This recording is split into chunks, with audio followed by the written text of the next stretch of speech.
ଗାନ୍ଧିଜୀ ସାମାଜିକ ଅନୁଷ୍ଠାନ ଟ୍ରଷ୍ଟର ମାସିକ ବୈଠକ ଅନୁଷ୍ଠିତ।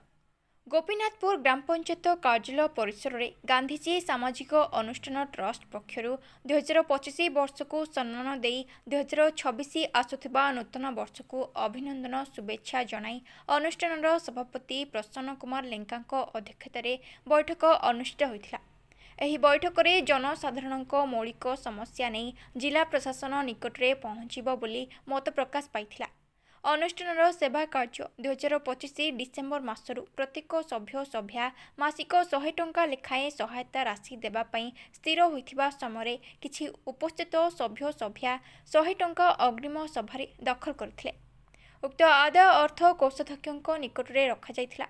2026 ନବବର୍ଷ ଜାନୁଆରୀ ମାସଠାରୁ ପ୍ରତି ମାସ ଶେଷ ରବିବାର ଦିନ ବୈଠକ ଅନୁଷ୍ଠିତ ହେବ। ଏହି ବୈଠକରେ ଗତ ଡିସେମ୍ବର ମାସ 2026 ମାସର ସଭ୍ୟ ଅର୍ଥ ଆଦାୟ ହେବ।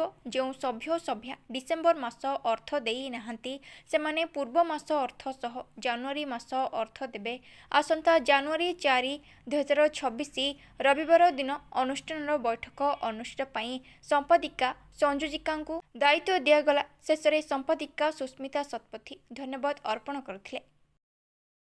ପୁରୀରୁ ମନୋଜ କୁମାର ବଳିଆରସିଂଙ୍କ ରିପୋର୍ଟ, ଜିଲ୍ଲା ଖବର। ମୋ ନାଁ ହେଲା ପ୍ରସନ୍ନ କୁମାର ଲେଙ୍କା, ଗାନ୍ଧୀଜୀ ସାମାଜିକ ଅନୁଷ୍ଠାନ ଟ୍ରଷ୍ଟର ସଭାପତି। ଆଜି ଯେଉଁ ବୈଠକ ହେଲା 2025 ବର୍ଷ ପୁରୁଣା ବର୍ଷ, ତାଙ୍କୁ ଆମେ ବିଦାୟ ଦେଲୁ ଅନୁଷ୍ଠାନ ତରଫରୁ ଏବଂ ନୂଆ ବର୍ଷକୁ ଶୁଭେଚ୍ଛା ଅଭିନନ୍ଦନ ସମସ୍ତଙ୍କୁ ମଧ୍ୟ ଜଣାଇବୁ।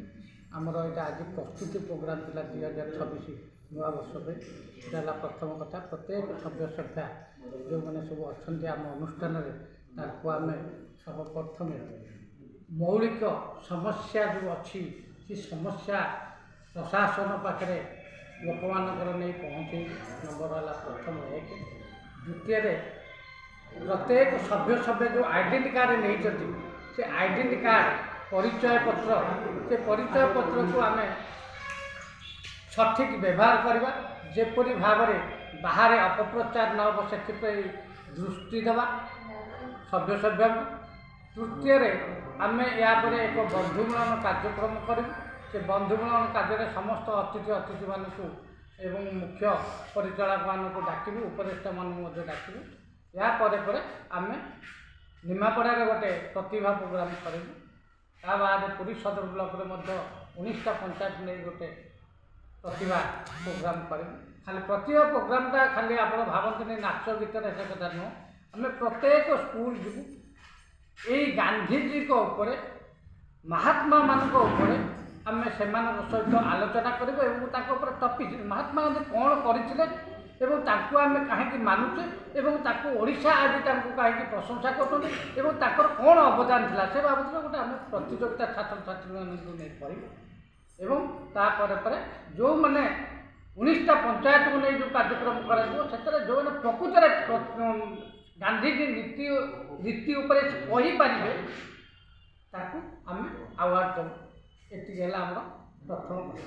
ତାପରେ ତୃତୀୟ କଥା ହେଉଛି ଆମେ ପ୍ରତି ପଞ୍ଚାୟତ ବୁଲିବୁ, ଯେଉଁଠି ଯାହା ଅସୁବିଧା ସୁବିଧା ଅଛି ସେ ଆମ ଅନୁଷ୍ଠାନକୁ ଯଦି ଆଣିବେ ସେ ଅନୁଷ୍ଠାନ ମାଧ୍ୟମରେ ଆମେ ଯାଇ ପ୍ରଶାସନ ପାଖେ ପହଞ୍ଚିବୁ। ଇଏ ହେଲା ଆମର ମୁଖ୍ୟ ଭୂମିକା।